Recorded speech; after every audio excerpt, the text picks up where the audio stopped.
Assalamualaikum warahmatullahi wabarakatuh.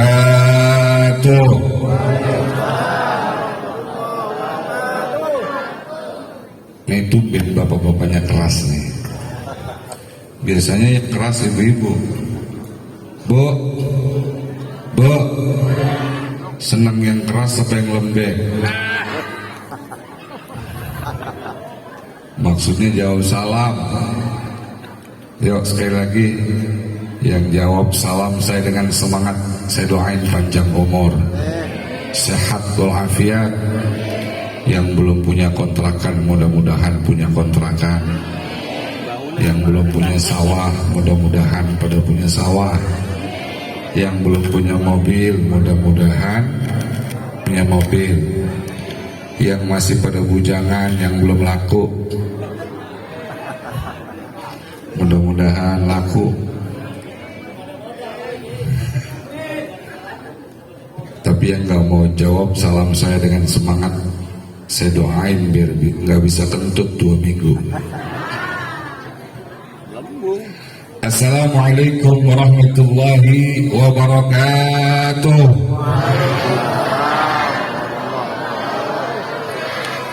Alhamdulillah, wassalatu wassalamu ala rasulillah wa ala alihi wa sahbihi wa man wala, wa la hawla wa la quwwata illa billah, amma ba'da.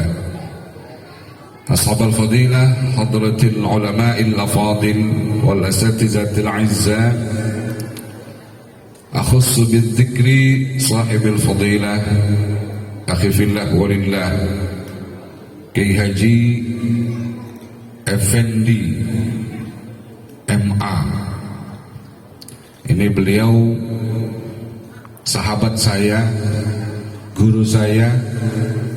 Orangnya memang enggak segede saya badannya, tapi ilmunya sampai ke atas langit. Kita doakan semoga beliau panjang umur, sehat walafiat, dan selalu memberi manfaat buat kita semua. Amin ya rabbal.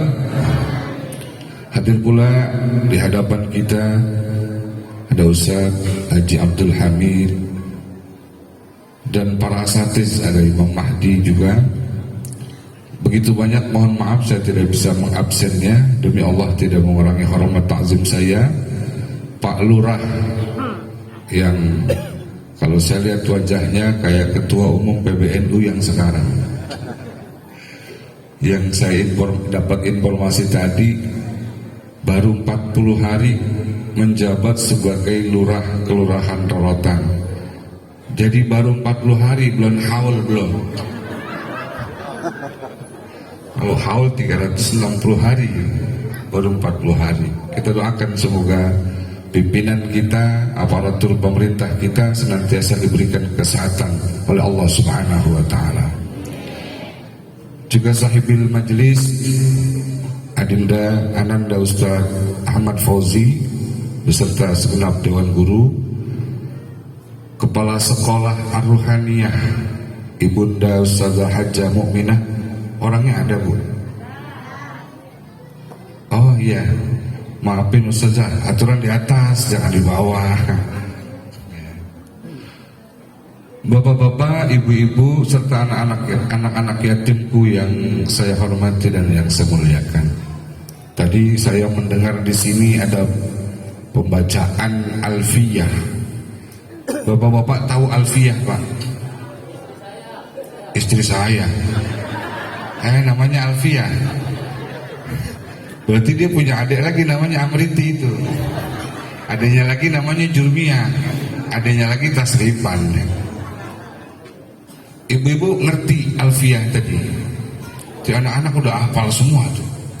Qala Muhammadun huwa ibnu Maliki Ahmadu Rabbillah khairu maliki musalliyan ala nabiyil Mustafa wa alihil mustakmilina syarafa wa asta'inullaha fi alfiyah maqasidun nahwi biha mahwiyah tuqarribul aqsa bilabzin mujazi wa tabsutul badla biwa'din munjazi wa taqtadi ridhan fa'iqatan alfiyata wa huwa bisabkin haizun Mustaujibun sana iyal.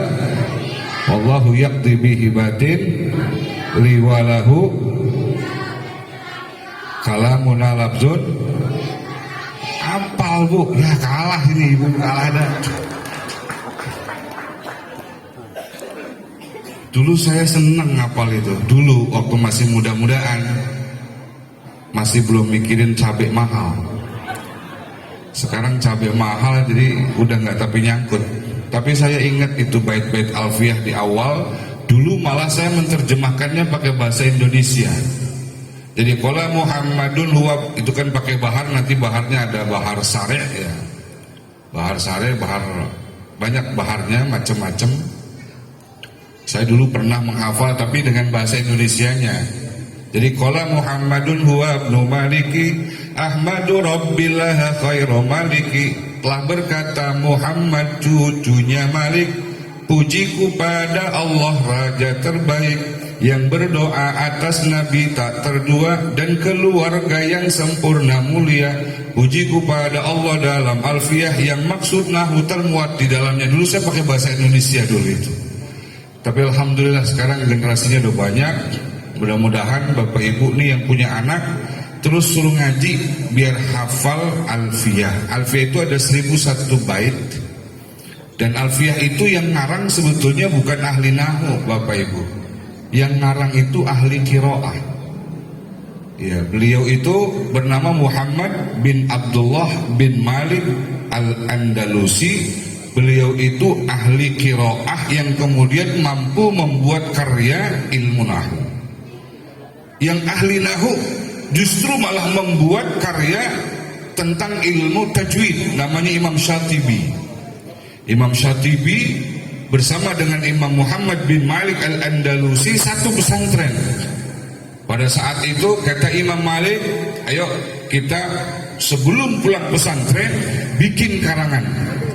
Akhirnya Imam Malik bikin karangan tentang ilmu nahu, Imam Syatibi bikin karangan tentang ilmu tajwid. Padahal beliau Imam Syatibi itu ahli nahu, bikin karangan tentang tajwid. Kemudian Imam Malik itu ahli tajwid, ahli qiraah dan ahli yang lain, tapi bikin ahli nahu, bikin ilmu nahu.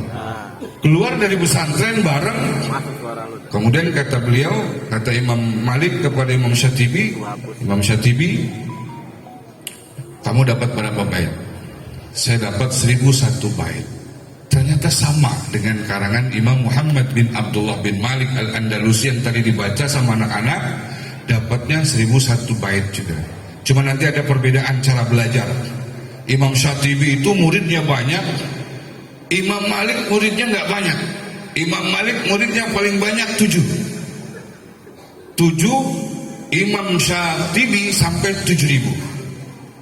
Sehingga pada saat itu muridnya Imam Malik bertanya, wahai Imam Malik, kenapa murid anda cuma 7 sementara Imam Syatibi muridnya sampai 7.000? Pesantrennya sama, kiainya sama, tapi hasilnya berbeda. Kata Imam Malik, kamu jangan tanya ke saya, tanya ke Imam Syatibi. Akhirnya tanya ke Imam Syatibi, kata Imam Syatibi, kamu jangan songong kalau bahasa kitanya. Murid saya memang 7.000. Murid Muhammad bin Malik Al-Andalusi memang ada 7, tapi murid beliau yang 7, satu murid beliau itu bisa mengalahkan 1.000 murid saya. Kalau 7.000 saya punya murid, dengan 7 muridnya Muhammad bin Abdullah bin Malik Al-Andalusi, itu yang 7.000 nggak ada apa-apanya dengan 7 orang ini. Nah, salah satu di antaranya adalah pengarang kitab namanya Fathul Wahhab karangan Syekh Al-Imam Abi Zakaria Yahya Al-Ansari. Itu salah satu murid daripada Muhammad bin Abdullah bin Malik Al-Andalusi. Satu aja sampai hari ini belum tertanding, itu yang namanya Syekh Abi Zakaria Yahya Al-Ansari. Ya, ini kagak paham dari ibu-ibu lah. Ini guru ngomong apaan ya? Ya, kalau saya buka kesan lain terlalu jauh ya. Baik Bapak Ibu, ini peringatan aja, bukan peringatan, himbauan dari saya sebatas menghangatkan ingatan kita. Hari ini kita menyantuni anak yatim.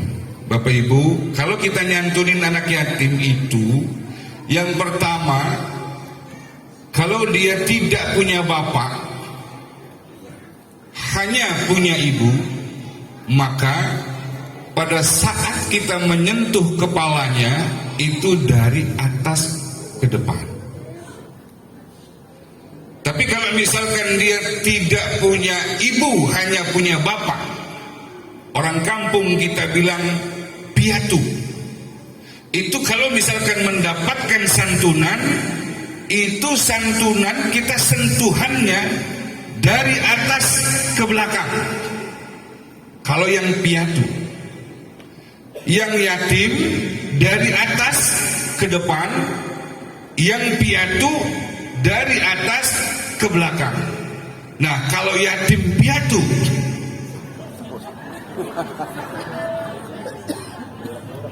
usak-usak gitu. Kalau yatim piatu, ya itu tetap sama hukumnya seperti yatim. Jadi dari tengah ke depan. Ini nanti kan masih banyak santunan nih, Bapak Ibu tolong perhatikan cara santunan. Besok Pak Lurah juga kalau nyantunin, Pak Lurah harus paham. Jadi pegang palanya ke bawah. Yang yatim aja yang yatim. Tapi yatim itu biasanya yang belum balik. Kalau yang udah 17, udah balik belum? Udah.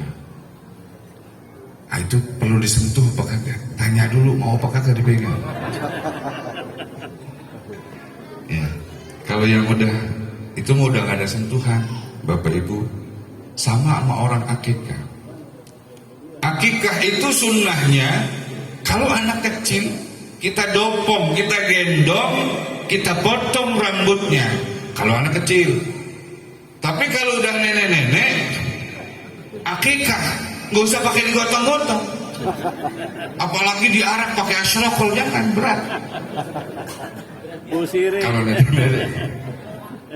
Jadi yang kecil aja yang kita gendong, yang kita gunting rambutnya. Makanya kalau misalkan akikah, kadang-kadang banyak yang bertanya ke saya, emang ibu-ibu masih boleh akikah, Ustaz? Boleh. Wong Nabi saja akikahnya usia 40 tahun. Silahkan. Cuma ritual seperti yang di kampung kita kerjain, digendong, digunting rambutnya, udah nggak ada itu mah. Udah nenek-nenek. Iya, masa nenek-nenek kita lagi gotong-gotong. Pantes juga kagak, malah lagi nyengir aja giginya ompong ya. Ini. Dan bicara tentang yatim, ada bahasa lebaran anak yatim. Ada Idul Adha, ada Idul Fitri, ada Idul Aitam, hari raya anak yatim. Pertanyaannya, ini siapa sih yang mula-mulain ini? Pakai ada lebaran anak yatim? Puasanya kagak, apa kagak, langsung lebaran. Jadi Bapak Ibu, kalau kita lihat sejarah, sebetulnya bukan lebaran anak yatim. Peristiwanya itu adalah untuk mengingatkan kita bagaimana terjadi pembantaian terhadap keluarga Nabi di Karbala yang dilakukan oleh Yazid bin Muawiyah yang telah membantai Sayyidina Husain radhiyallahu anhu. Kita tahu Bapak Ibu, pada saat Nabi kita wafat, itu kekhalifahan jatuh kepada sahabat Abu Bakar. Sahabat Abu Bakar menjadi khalifah. Sayyidina Ali itu sudah dikirim ke satu negeri namanya Basrah. Basrah itu sekarangnya Iran, Irak, dulunya Persia namanya. Sayyidina Ali dikirim ke sana. Kenapa Sayyidina Ali dikirim ke Persia? Karena memang orang Persia itu orang cerdas-cerdas. Mereka agamanya bukan Islam, agamanya Majusi. Dan kalau mau lihat bukti sejarah, Persia itu adalah negara yang maju peradabannya pada saat itu. Di kampung kita banyak bukti orang-orang Persia, peninggalan budayanya. Contohnya seperti apa? Menara. Orang Persia itu agamanya Majusi. Majusi itu penyembah api. Api mereka bakar di atas menara, dan mereka menyembah api tersebut yang ada di atas menara. Menara itu bahasa Arab, dari kata narun, isim makannya adalah manaratun. Narun artinya api, manaratun artinya tempat api. Orang kampung kita mau mulutnya mulut jengkol, mulutnya mulut terasi, kagak nyebut manaroh tapi menara. Orang kita mas lagu-lagunya aja. Manarotun tempat api. Nah ketika Sayyidina Ali karramallahu wajhah berdakwah di Persia, akhirnya Raja Persia pun tunduk dan masuk ke dalam agama Islam. Dan putri daripada Raja Persia itu dinikahkan oleh Sayyidina Ali karramallahu wajhah untuk putra beliau yang bernama Sayyidina Husain. Jadi Sayyidina Husain itu menikah dengan putri dari Persia. Seiring perjalanan waktu, pergantian khalifah terjadi. Abu Bakar wafat digantikan oleh sahabat Umar. Sahabat Umar wafat digantikan oleh sahabat Utsman. Sahabat Utsman pun wafat, maka kemudian Sayyidina Ali dari Persia dipanggil pulang ke Madinah pada saat itu untuk menggantikan posisi kekhilafahan yang kosong.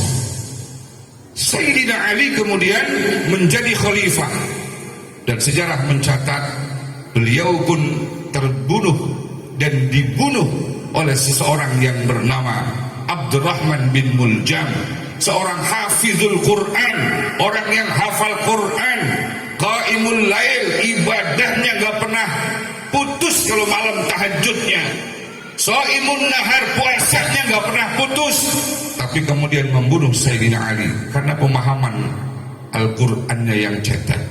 Tekstualis, kaum tekstualis ini yang nanti Nabi prediksikan bahwa nanti akan lahir saya khruju min di hadzal rajul qaumun. Kata Nabi, nanti dari generasi dia ini ada satu kaum yang yaqra'una al-Qur'an, mereka membaca Al-Qur'an, la yubalighuna khalaqimahum, tapi Quran itu enggak pernah sampai ke tenggorokannya. Artinya apa? Memahami Al-Quran secara tekstual dan akhirnya punya keyakinan Sayyidina Ali itu harus dibunuh, dan membunuh Sayyidina Ali itu hukumnya mendapatkan pahala yang besar. Bahkan dengan sombongnya Abdurrahman bin Muljam ketika mau dipotong tubuhnya, dia bilang, tolong disayat-sayat dulu kulit saya biar saya merasakan betapa nikmatnya berjihad. Itu PA Abdurrahman bin Muljam. Membunuh Sayyidina Ali, menganggap dirinya adalah seorang mujahid. Sayyidina Ali meninggal dunia, terbunuh oleh Abdurrahman bin Muljam. Pada saat itu terjadi kegoncangan lagi, karena pada saat itu Sayyidina Muawiyah yang memang berharap ingin menjadi khalifah, kemudian dia menggantikan posisinya Sayyidina Ali karramallahu wajhah, dan Sayyidina Hasan pun diracun, beliau terbunuh juga. Pada saat itu Sayyidina Husain harus meninggalkan kota Madinah, harus kembali ke Persia. Beliau pun bersama dengan anak-anaknya, istrinya dan beberapa orang pembantunya pindah dari Madinah menuju Persia. Tapi apa tanggapan Yazid bin Muawiyah? Ini Yazid, Bapak Ibu, Yazid bin Muawiyah itu anaknya Muawiyah. Nanti Yazid punya adik namanya Zaid, terus nah di generasi kelima baru nanti ada Umar bin Abdul Aziz, itu khalifah yang paling bagus, bahkan distandarkan dengan khalifah yang 4, maksudnya masuk kategori yang kelima. Cuma sayangnya Khalifah Umar bin Abdul Aziz nanti menjabat sebagai khalifah itu cuma 3,5 tahun, dan pada saat beliau dilantik menjadi khalifah, apa yang dikatakan oleh Khalifah Umar bin Abdul Aziz, dia bilang pada saat baru saja dilantik, yang diajak ngomong itu bininya. Kalau bahasa kampung kitanya, Neng, saya baru saja dilantik menjadi presiden, saya baru saja dilantik menjadi lurah. Sekarang saya mau tanya sama kamu, kamu mau tetap jadi istri saya, apa saya ceraiin sekarang? Kalau orang kampung kita bilang, emang apa bang saya mau dicerain? Iya, sebab saya akan menghabiskan waktu saya, tenaga saya, pikiran saya untuk mengabdi kepada umat. Saya khawatir saya tidak punya waktu untuk mengurusi kamu. Karena saat ini saya kasih pilihan, kalau mau saya ceraikan sekarang atau kamu menerima keadaan seperti ini. Itu akhirnya kata istri, ya udah bang, saya rela untuk mendampingi abang meskipun abang gak ngurusin saya. Itu Khalifah Umar bin Abdul Aziz. Berarti kalau bininya disuruh bercerai di malam pertama dia dilantik, kira-kira malam apa aja dia tidur sama bininya itu, Pak? Kagak tidur, Pak. 3,5 tahun hanya melakukan hubungan badan 2 kali. Ini Pak Lurah kira-kira 40 hari udah berapa kali coba? Rahasia ya Allah. Ya karena beliau betul-betul fokus ngurusin umat, dan 3,5 tahun hanya melakukan hubungan badan 2 kali dengan istrinya, dan akhirnya beliau juga diracun dan terbunuh. Ini kalau ini Khalifah Umar bin Abdul Aziz, ini yang kelima nanti setelah Yazid, Ziyad dan seterusnya. Setelahnya Sayyidina Husain berangkat menuju Persia. Kalau bahasa kampungnya pulang kampung dah, karena memang dari masih bocah beliau tinggal di Persia juga. Akhirnya si Yazid bin Muawiyah menganggap bahwa Sayyidina Husain ini melarikan diri dan akan mengadakan pemberontakan terhadap pemerintahan yang sah. Dan akhirnya Yazid bin Muawiyah bawa pasukan perang yang banyak mengejar Sayyidina Husain bersama dengan pembantu-pembantunya dan anak-anak kecilnya, bersama dengan beberapa istrinya. Yang terjadi di Karbala, terjadi pertemuan dan semuanya habis dicincang sama Yazid bin Muawiyah. Sayyidina Husain dipenggal kepalanya, bahkan kepalanya ditusuk dengan tombak, dibawa ke Syria, dibawa ke Sam, dan ditancapkan di atas alun-alun kota Sam. Sayyidina Husain dibantai di situ. Putra-putri Sayyidina Husain tidak tersisa sedikit pun. Semua anak-anak itu dibantai oleh Yazid bin Muawiyah. Nah, ini peristiwa yang semacam ini adalah peristiwa yang sangat mengharukan, dan bagi kita umat Islam diperintahkan untuk mengingat sejarah ini agar kita teringat bagaimana perjuangan seorang Sayyidina Husain bin Ali karramallahu wajhah yang semuanya habis dibantai, menyisakan cuma satu, Ali Zainal Abidin yang sakit waktu itu nggak ikut. Nanti habaib dari sini turunannya nih Bapak Ibu sekalian. Nah, habis dari itu semua itu, Masya Allah, saya nggak bisa ngebayangin itu, Pak. Kepala dipotong, ditusuk, ditaruh di alun-alun Syria, dan pada saat itu orang semuanya nggak ada yang berani. Ada yang mengusulkan kita bawa saja ke Madinah. Kata Yazid bin Muawiyah, ini berabe kalau kita bawa ke Madinah, nanti bisa membangkitkan ruh jihad orang-orang Madinah. Akhirnya dibawa kemana tuh kepalanya? Kepalanya dibawa ke Mesir. Makanya Sayyidina Husain itu kuburannya di Mesir. Bapak Ibu udah pernah ke sana? Ke Mesir? Belum. Kairo. Udah Kairo. Saya tiap hari hampir lewat Kairo. Kali Bang Rorotan. Kairo. Nah, ini peristiwa santunan yatim adalah dalam rangka kita mengingat bagaimana pengorbanan yang dialami oleh Sayyidina Husain bin Ali atas pembantaian yang dilakukan oleh Yazid bin Muawiyah. Ini kejamnya politik, Bapak Ibu. Makanya kalau bisa modal, yang kagak ngerti politik jangan pakai ikut-ikutan. Kadang-kadang orang kampung kita lebih paham daripada pelaku politik. Kalau buatan ngomong, wah si anu jelek pada semuanya kagak cakep. Kita liatin, ya itu politik begitu. Makanya kalau kita baca sejarah itu, Bapak Ibu, perawi hadis itu nggak ada yang orang Arab, rata-rata orang non Arab. Karena pada masa itu orang-orang Arab itu asik dengan politiknya. Makanya lahirnya seperti Imam Bukhari bukan orang Arab, orang Uni Soviet. Imam Turmuzi bukan orang Arab, bukan. Dan sekian banyak ahli-ahli hadis itu bukan orang Arab. Karena pada saat itu kondisi politik yang membahayakan, orang-orang Arab malah asik dengan politiknya. Makanya jangan heran kalau ulama-ulama itu banyak di luar Arab, ya. Di Indonesia juga termasuk ada nanti tapi di abad kesekian. Bapak Ibu yang saya hormati, ini ada Ki Mulyadi, beliau tor yang panjang. Saya cuma pesen begini aja buat Bapak Ibu. Yang pertama, kaitan dengan anak yatim itu, kalau kita bicara tentang sebuah kitab yang berjudul Faidul Kabir ala Syarhi Al-Jami' As-Saghir, ada dijelaskan di sana Bapak Ibu tentang kisah Nabi Isa alaihissalam. Nabi Isa alaihissalam itu adalah Nabi yang paling miskin kita tahu. Nabi yang paling miskin.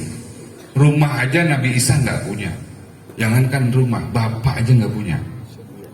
Kita sesusah-susahnya kita masih punya bapak. Sesusah-susahnya kita masih punya ibu. Tapi Nabi Isa nggak ada bapak. Ya.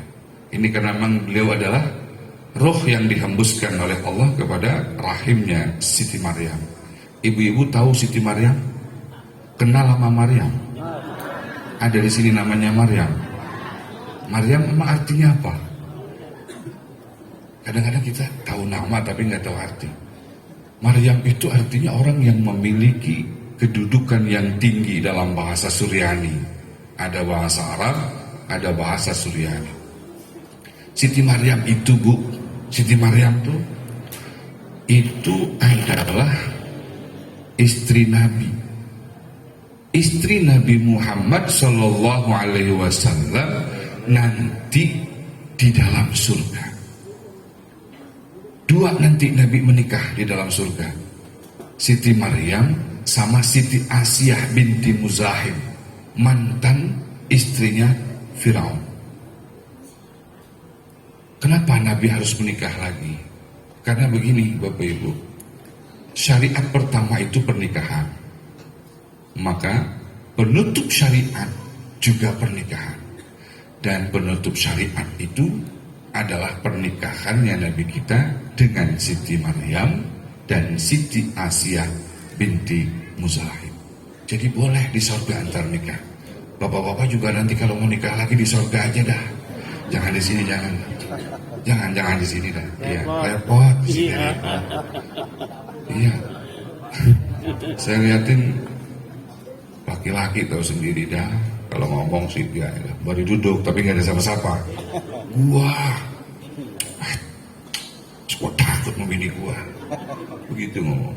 Pas bininya nyampe, bang lo, ya. Udah habis ngomong mau siapa itu dia, agak gua mana-mana. Ya, biasa laki. Yang begitu tuh cemen. Ya. Jadi kemarin saya bicara tuh di acara pernikahan. Sebetulnya bapak-bapak pengen cepet jadi wali gampang. Cari bini yang cerewet. Paling cepat jadi wali. Paling cepat. Zaman dulu banyak ceritanya itu. Seperti Habib Ali bin Zain itu, Habib Zain itu pernah menceritakan ada orang yang kagak sadar dirinya wali. Siapa dia? Dia adalah orang yang emang tiap malam diomelin sama bininya. Diomelin, kagak masuk-masuk. Apa jadi kata? Ya, bengal banget emang bininya bengal. Ya, malah lakinya hitam, depannya hitam. Bu, sama laki jangan begitu, jangan niru dia, jangan. Laki hitam, pakai kata yang kira-kira enak. Hitam manis begitu, manis dia bawa. Ini mau jangan kan hitam masuk, guatem. Masuk guatem, si gendut, makan banyak, rokok ya. Ya begitu mau jauh sama surga ada Bu. Ini, dia ini bininya cerewetnya luar biasa. Tapi dia sabar. Ketika dia sudah sampai pada puncak kesabaran, udah kagak sabar, dia lari ke hutan. Sampai di tengah hutan dia lihat ada orang yang sedang suluk.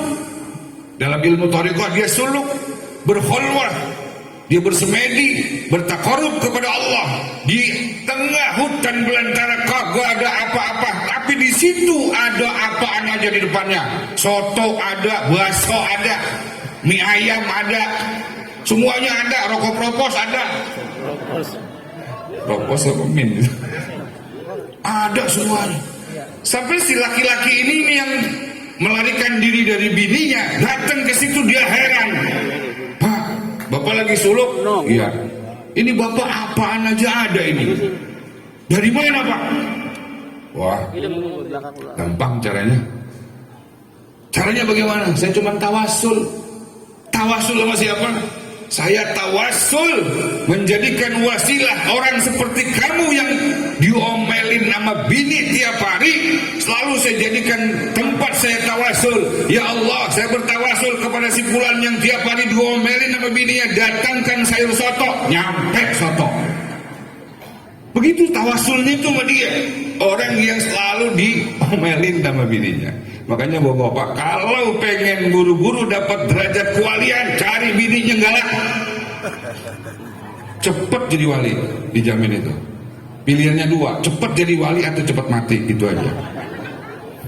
Gitu. Jadi kita kembali lagi ke kisah Nabi Isa alaihissalam. Kata Nabi Isa, di dunia ini saya adalah makhluk yang orang bilang susah, tapi saya tidak pernah menjadikan diri saya seperti anak yatim, kata Nabi Isa. Dan saya larang diri saya untuk meminta-minta kepada orang lain. Beliau ingin memberikan satu penjelasan kepada kita, Pak. Ternyata menurut Nabi Allah Isa alaihissalam, kalau misalkan nanti ada orang datang ke rumah kita tukang minta-minta, datang ke rumah kita si pengemis, kemudian kita tidak memberikan terhadap si pengemis, atau kita menghardiknya, kita omelin itu pengemis, yakinlah sesuai dengan sabda dari Nabi Isa alaihissalam, orang itu kalau menolak tidak memberikan uang terhadap pengemis walaupun serupiah, maka 7 hari Allah akan larang malaikat masuk ke rumahnya. Paham gak sih ngomong nih? Ada pengemis datang ke rumah kita, kita kagak bagi, kita asal ada pengemis meminta maaf mulu. Kata pengemis, emang gue salah apa? Lu salah apa sama gue? Orang baru nyampe, assalamualaikum, maaf. Ini kita kalau nggak memberikan sesuatu kepada pengemis yang datang ke rumah kita, dijamin 7 hari malaikat tidak akan masuk ke rumah kita. Allah tidak akan kirimkan rahmatnya ke rumah tersebut, dan Allah akan jadikan rumahnya seperti rumah yang gersang. Ini baik-baik kalau ada pengemis nih. Emang sih nyebelin. Tahu sendiri kalau pengemis assalamualaikumnya kan lain nama kiai. Kalau kiai mah Kiai Mulyadi, assalamualaikum, suaranya gede, agor dia mah. Enak. Di giliran dia assalamualaikum, mana maafnya lecek ya. Itu assalamualaikum kumnya panjang banget. Assalamualaikum. Ya mau kagak mau kita jawab waalaikumsalam. Anu bu, buat santunan yatim. Udah kita tahu orangnya dia juga. Asal musim mulid, buat mulid. Asal musim mi'raj, buat mi'raj. Asal musim santunan yatim, buat yatim. Kita udah kenal buat orangnya. Apalagi setelah itu kita curiga, kita kasih goceng. Kita ikutin, bu. Mampir di warung Norbek. Dia makan di situ, duit siapa itu coba dah. Berarti kan duitnya orang yang pada amal itu. Udah biarin. Tugas kita sih memberikan sesuatu terhadap pengemis itu. Jangan sampai Allah halangi rahmatnya masuk ke rumah kita selama 7 hari. Ini na'udzubillah min zalik nih.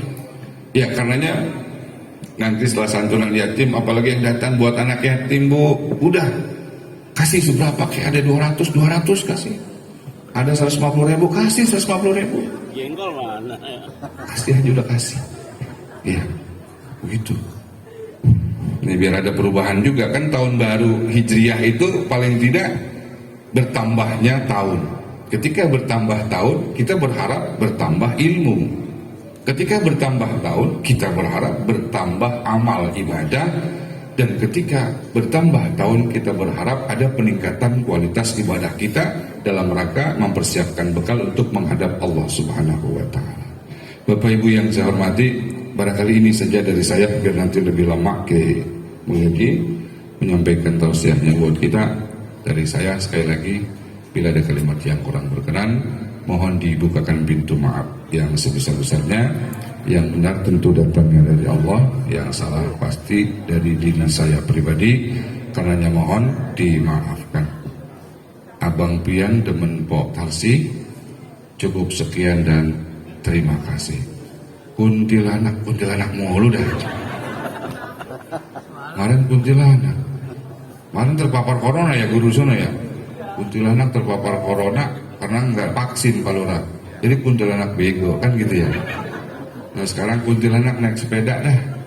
Kuntilanak naik sepeda nabrak tiang listrik. Kuntilanak PA. Assalamualaikum warahmatullahi wabarakatuh.